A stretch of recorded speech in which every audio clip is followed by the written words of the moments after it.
Hey guys, सबसे पहले आप सभी को हैप्पी मदर्स डे।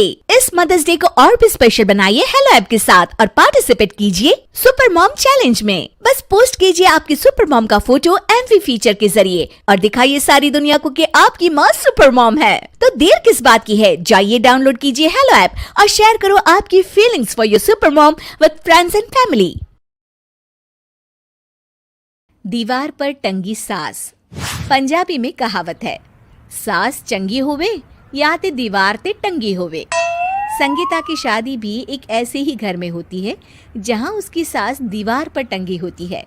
ससुर और पति शादी के पहले दिन उसे सास के फोटो के सामने ले जाते हैं, जहां ससुर जी कहते हैं, बेटा संगीता, ये तुम्हारी सास थी, बहुत नेक और भली, लेकिन थोड़ी गुस्सैल थी।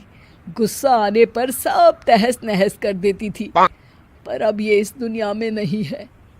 हाँ संगीता, माँ होती तो तुम इनकी कोई बात टाल नहीं सकती थी, वरना तो माँ घर में भूचाल ले आती। संगीता मन में खुश होती है कि अच्छा है कि ऐसी औरत अब इस घर में नहीं है, लेकिन दिखावे के लिए वो जैसे ही सास की फोटो के सामने हाथ जोड़कर खड़ी होती है, ये क्या? सास उसे देखकर मुस्कुराने लगी। संगीता आंखों को मलकर एक बार फिर से देखती है, लेकिन फिर सास के चेहरे का भाव, भंगिमा यानी एक्सप्रेशन बिल्कुल बदले होते हैं। वो अपने पति और ससुर को कहती है, माँ की तस्वीर तो स्माइल कर रही है। ना बेटी, ये कैसे संभव है? जरूर तुम्हें कोई गलती हुई होगी, ऐसा कैसे हो सकता है? लगता है तुम शादी की सारी फॉर्मेलिटी करते करते थक गई हो, तुम्हें आराम की जरूरत है संगीता। खैर, सारे संगीता की बात को इग्नोर कर कमरे में चले जाते हैं। वैसे सास की फोटो पर एक्सप्रेशन एक के बाद एक बदलते ही रहते हैं। सुबह होती है, पति और ससुर को काम पर भेजकर संगीता कमरे की सफाई करने में लग जाती है कि तभी उसे आवाज आती है, टेबल ठीक से साफ करो। ऐसे भी कोई टेबल साफ करता है? इससे अच्छा तो ये गंदा ही था। किसी औरत की आवाज सुन संगीता दंग रह जाती है और सोचने लगती है कि आवाज कहाँ से आई। आवाज को नजरअंदाज कर वो फिर से अपना काम करना शुरू करती है, लेकिन इस बार तो आवाज बिल्कुल उसके कान के पास से आती है। मेरा घर है ये। जब तक मैं थी चमका कर रखती थी, हर एक चीज शीशे की तरह थी। तुम्हें तो ना सफाई आती है ना कुछ पता है। क्यों तुम्हें मेरे घर की जिम्मेदारी दे दी गई है? पता नहीं तुम में मेरे बेटे को क्या दिखाई दिया। मैं होती तो एक से बढ़कर एक लड़कियों की लाइन लगा देती।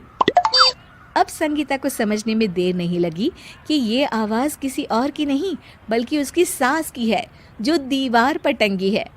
वो उसके पास जाती है और कहती है, नमस्ते सासू माँ, मुझे तो कल ही लग रहा था कि दीवार में कुछ काला है।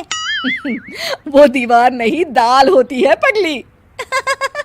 सही पकड़े हैं सासू माँ। तो क्या हो गया आपको जो आप यहाँ भी चैन से नहीं बैठी हैं? सुना मैंने आपका व्यवहार काफी गुस्से वाला था। चुप रह तू, ज्यादा बकर बकर ना कर। घर का काम करना तो आता नहीं, आई है मुझसे बहस करने। हाँ देखिए सासू माँ, मैं आपसे साफ साफ कह देती हूँ, मुझसे पंगा लेने की कोशिश मत करिएगा। तभी पीछे से संगीता का पति आता है। अरे संगीता, किससे बात कर रही हो? कौन है वहाँ? संगीता की सास की फोटो फिर से पहले जैसी हो जाती है। आपकी माँ से कह रही थी कि मुझे काम करना आता। अरे संगीता, माना सास के ताने हर बहू को अच्छे लगते हैं, लेकिन यहाँ तो माँ है ही नहीं, तुम तो फोटो से ही। तुम भी लाजवाब हो संगीता। किसी को विश्वास नहीं होता कि संगीता अपनी मरी हुई सास की फोटो से बात करती है। वहीं आए दिन संगीता की सास संगीता को किसी न किसी बात पर आते जाते ताने देती। संगीता को भी अब सास के तानों और उनसे बात करने की आदत हो गई। वो कभी खानदान की कहानी तो कभी तीज त्योहार कैसे मनाए या किसी व्यंजन की रेसिपी सास से ही पूछती। सारा दिन घर में अकेली संगीता की सास अब उसके लिए तानों के साथ पक्की साथी की तरह भी रहने लगी थी, जो किसी और को नहीं बल्कि संगीता को ही सुनाई देती। तो देखा आपने, सास बहू का रिश्ता हर रिश्ते से ऊपर होता है, फिर चाहे वो खट्टा हो या मीठा।